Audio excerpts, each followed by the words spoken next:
sebagai sebuah kilas balik dari apa yang terjadi di tahun 2021. Tentunya banyak kejadian yang telah kita lalui, terutama yang dialami oleh bangsa tercinta ini. Di antara peristiwa-peristiwa yang itu merupakan peristiwa besar, ada di antaranya musibah bencana alam, kemudian juga musibah-musibah yang lain, ditambah lagi dengan musibah intelektual, dan ini yang sangat membahayakan. Di antara sekian banyak musibah, maka khatib melihat inilah yang sangat berbahaya, yaitu di mana tokoh-tokoh intelektual kita memberikan pernyataan-pernyataan yang itu membingungkan kita. Di antaranya ada yang mengatakan, kenapa harus takut murtad? Di antaranya ada yang mengatakan, tidak mengapa kita mengucapkan selamat hari raya kepada agama lain. Di antara juga ada yang mengatakan seluruh agama itu sama. Di antara juga ada yang mengatakan bahwa Al-Quran dan Sunnah tidak layak lagi untuk dijadikan sebagai pedoman. Dan banyak lagi pernyataan-pernyataan yang itu akan membingungkan kita, dan secara tidak langsung akan menggerogoti keimanan kita. Al-makhraju minha, jalan keluar darinya adalah al-ilmu wa dzikr, ilmu dan ingat selalu kepada Allah Subhanahu wa taala.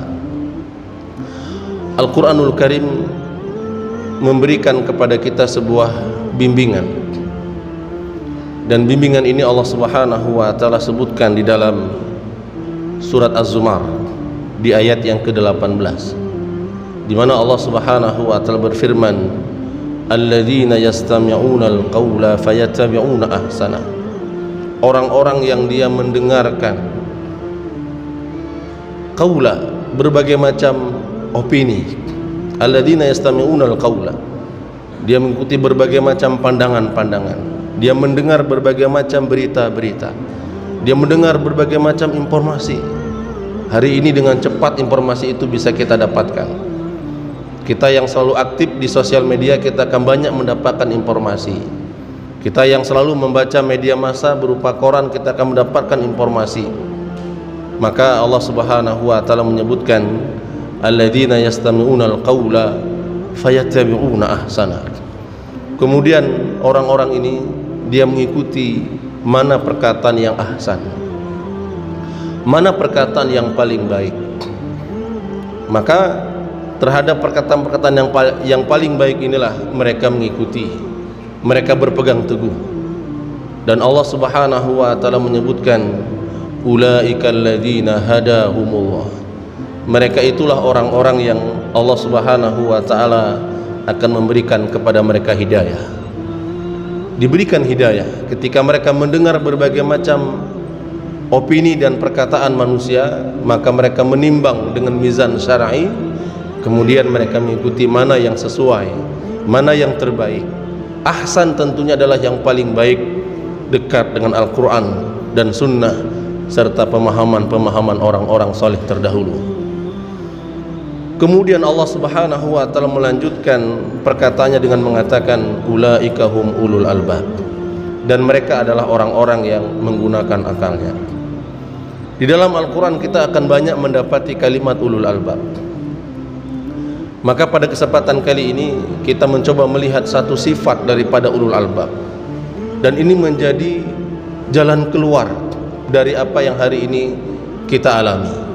Dan ini merupakan start awal kita di tahun 2022. Kita mulai perubahan dan kita berpegang teguh dengan apa yang Allah Subhanahu wa taala sifati di dalam ayatnya, di mana Allah Subhanahu wa taala menyebutkan tentang bagaimana karakteristik daripada ulul albab.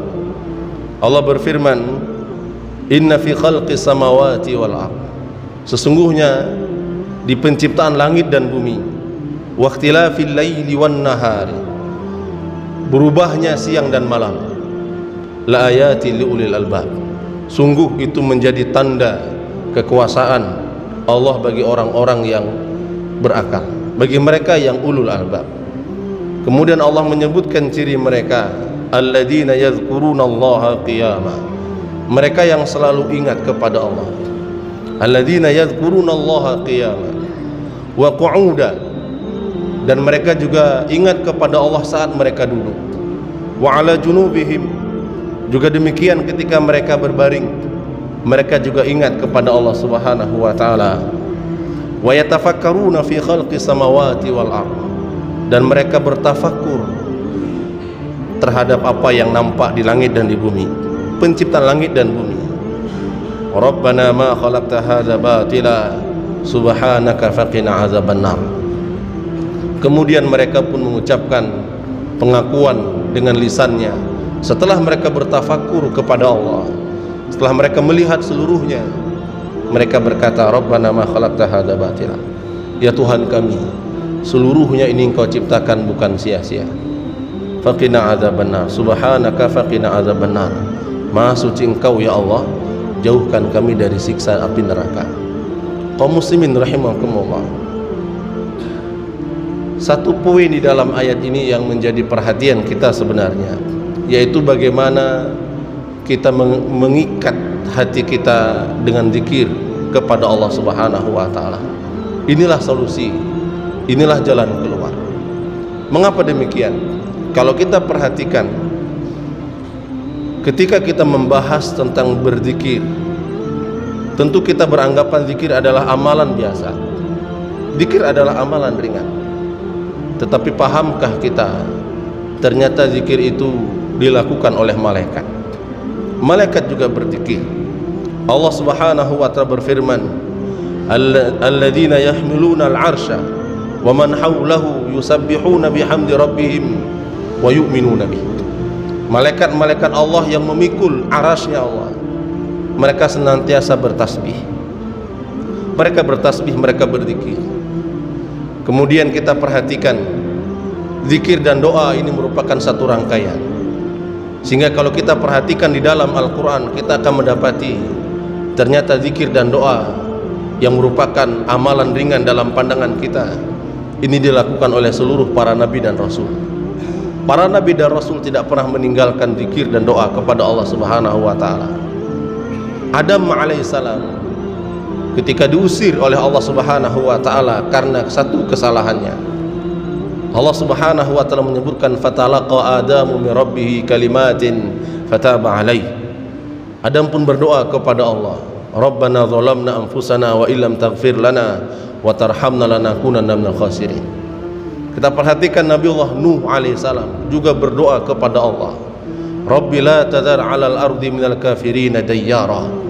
Kita perhatikan bagaimana Nabiullah Ibrahim alaihissalam juga berdoa kepada Allah, Rabbi ja'alni muqimas salati wa min dzurriyyati. Ya Allah, jadikanlah diriku dan keturunanku sebagai orang menegakkan salat. Nabiullah Musa alaihissalam juga berdoa kepada Allah, diabadikan oleh Allah dalam Al-Quran ketika Allah memerintahkannya menghadap Fir'aun, Rabbi syrah li sadri wa yassir li amri wahlul 'uqdatam min lisani yafqahu qawli. Nabiullah Yunus alaihissalam juga berdoa kepada Allah ketika dia dimakan oleh ikan besar, dihukum oleh Allah Subhanahu wa ta'ala karena meninggalkan kota Ninawa di saat penduduk kotanya telah beriman kepada Allah. Allah Subhanahu wa ta'ala mengabadikan doa Nabiullah Yunus alaihissalam, la ilaha illa anta subhanaka inni kuntu minadh dhalimin. Begitu pula Nabiullah Muhammad sallallahu alaihi wasallam.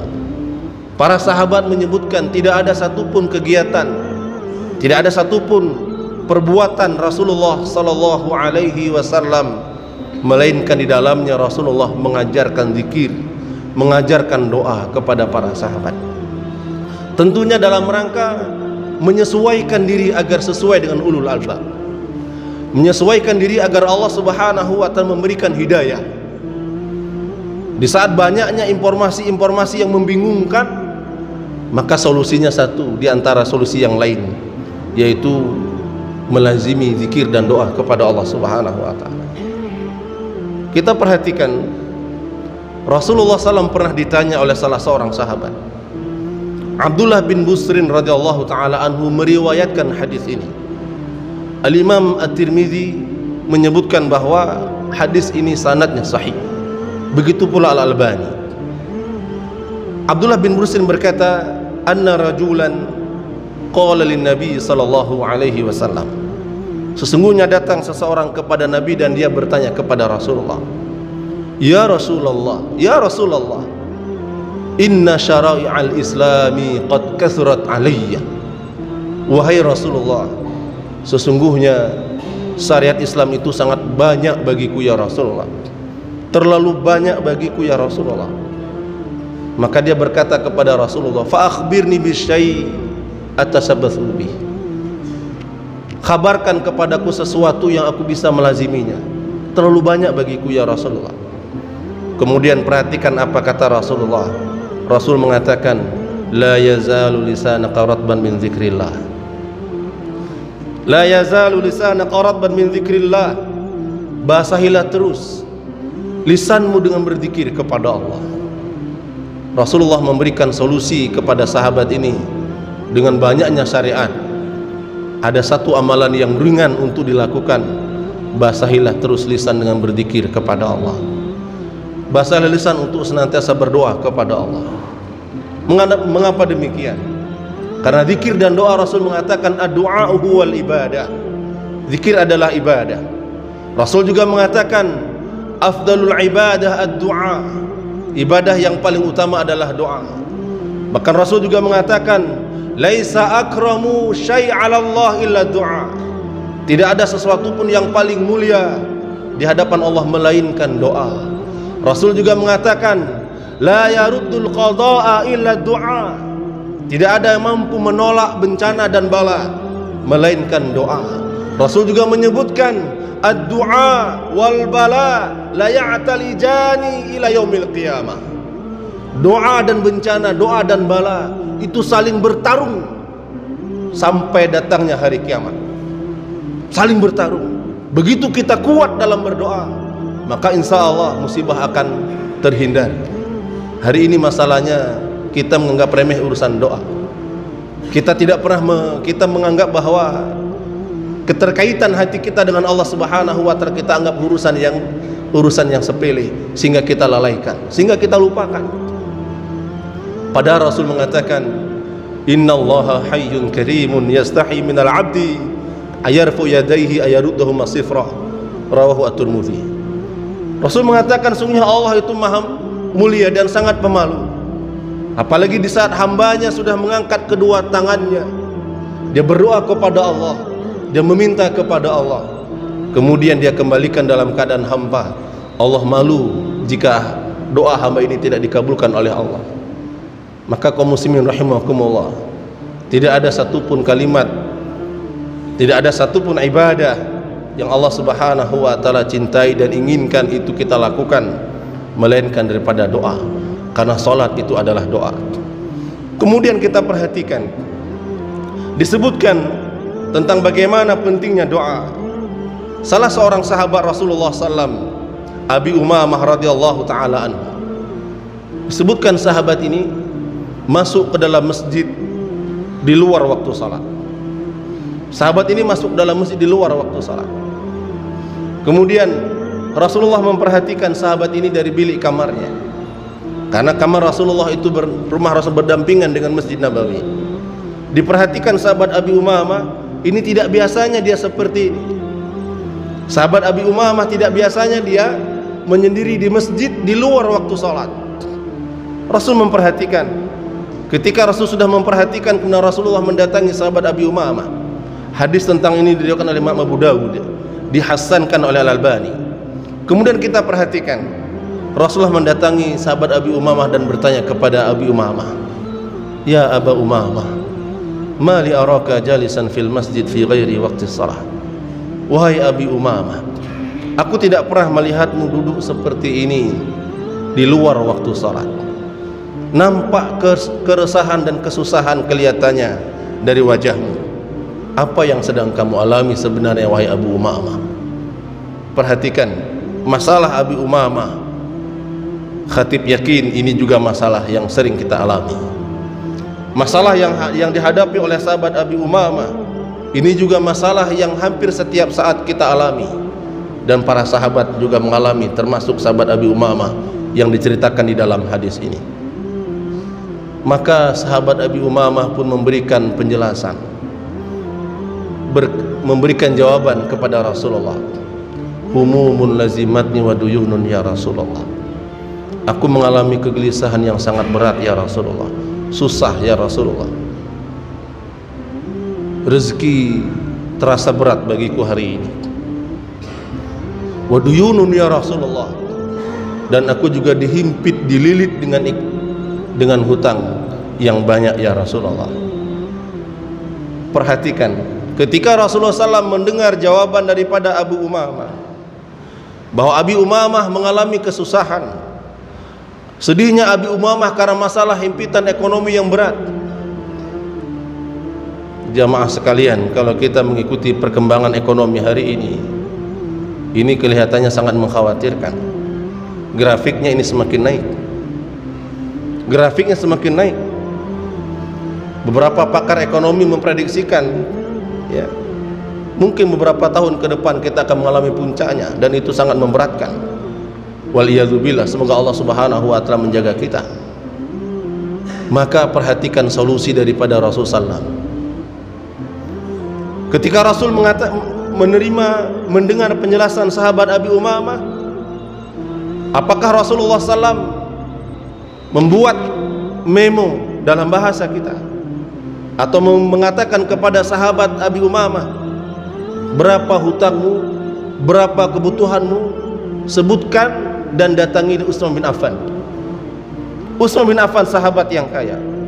Sekiranya itu dilakukan oleh Rasulullah, dan sekiranya sahabat Abi Umamah melakukannya dan dia mendatangi Utsman bin Affan, sungguh Utsman bin Affan akan memberikan apa yang diminta oleh Abu Umamah radhiyallahu anhu. Sekiranya Rasulullah mengatakan kepada sahabat Abu Umamah, berapa hutangmu, berapa kebutuhanmu, datangi Abdurrahman bin Auf, dia saudagar yang kaya. Sekiranya itu dilakukan oleh Rasulullah dan Abu Umamah radhiyallahu anhu melakukannya, pasti Abdurrahman bin Auf radhiyallahu taala anhu akan memberikan berapapun yang diminta oleh Rasulullah. Perhatikan apa yang Rasulullah tawarkan kepada sahabat ini. Rasul mengatakan, "Ala u'allimuka kalimat? Ala u'allimuka kalimat? Maukah kamu aku ajarkan beberapa buah kalimat? Maukah kamu aku ajarkan beberapa zikir, beberapa kalimat-kalimat doa? Idza anta qultahu, kalau kamu mau membacanya, kamu mau mengucapkannya, adhaballahu hammak wa qada anka dainak, Allah akan menghilangkan kesusahanmu dan melunasi segala macam hutang-hutang." Rasulullah mengajarkan kepada sahabat Abi Umamah agar hatinya terkoneksi dengan zat yang maha kaya, terkoneksi dengan zat yang maha segalanya. Inilah al-makhraj, inilah jalan keluar. Ketika kita mengalami himpitan ekonomi, bisik-bisik tetangga akan mengarahkan kita kepada pinjaman-pinjaman riba.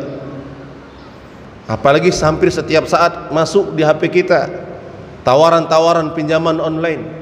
Berapa banyak manusia yang terjerat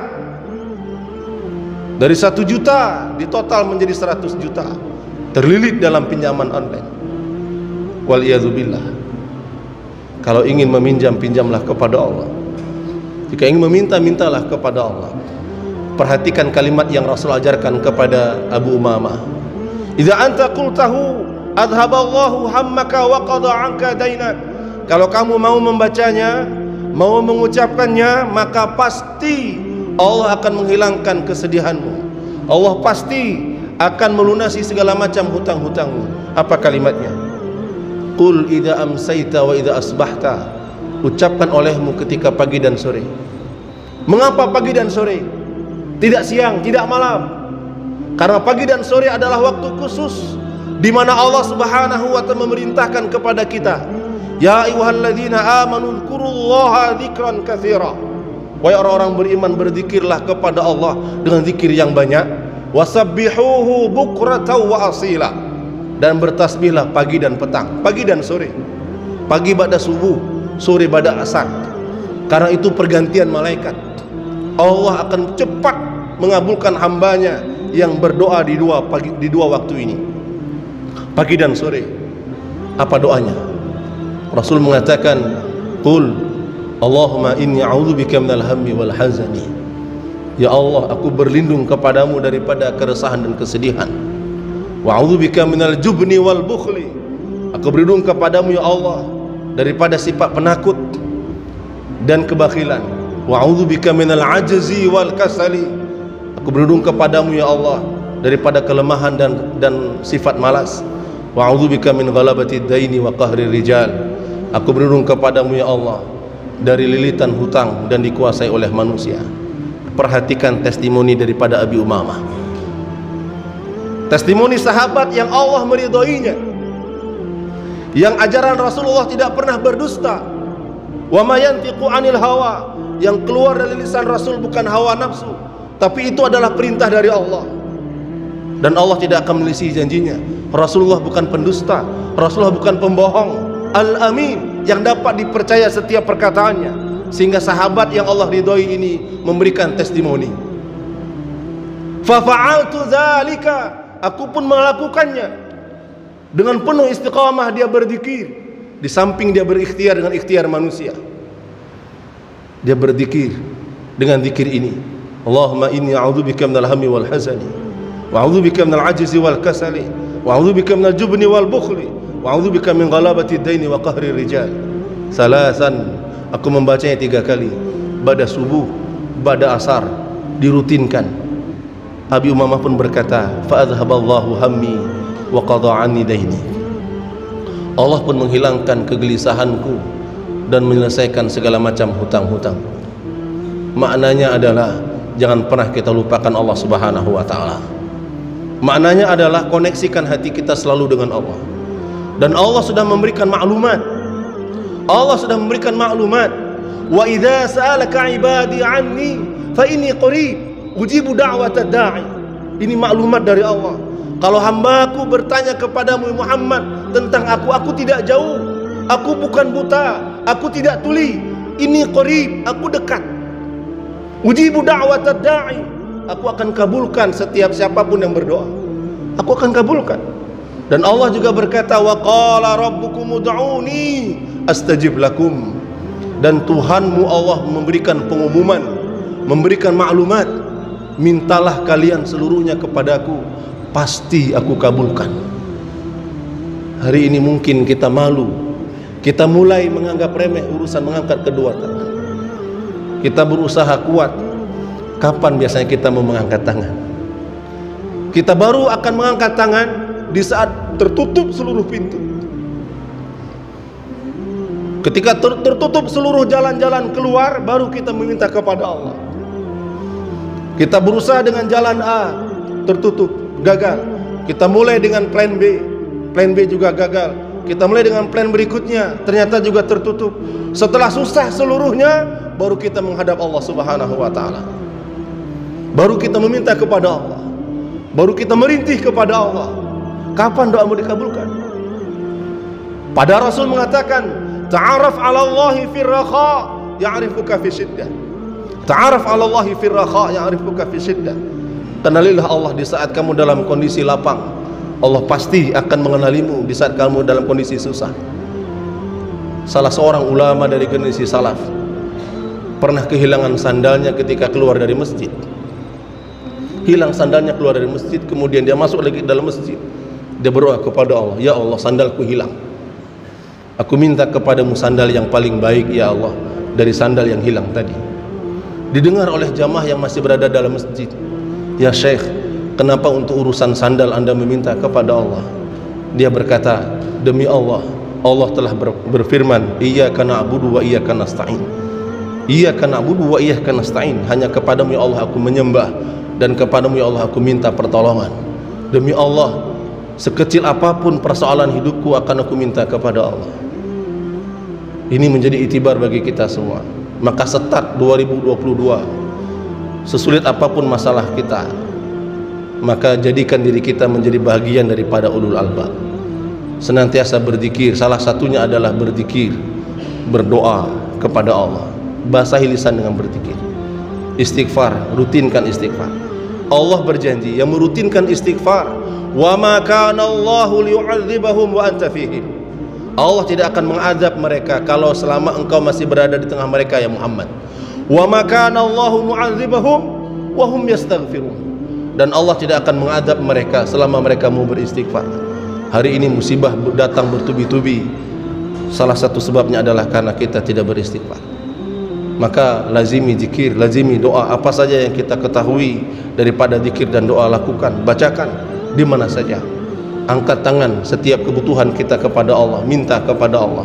Wa idza sa'alta fas'alillah, wa idza sta'anta fasta'in billah. Kalau kita minta langsung kepada Allah. Minta kebutuhan, perlindungan, minta langsung kepada Allah.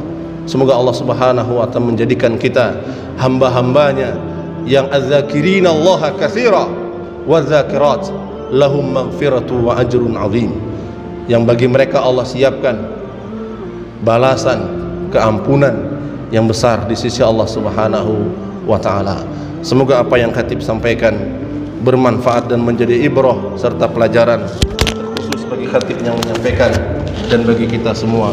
Fa'tabiru ya ulil absar la'allakum turhamun.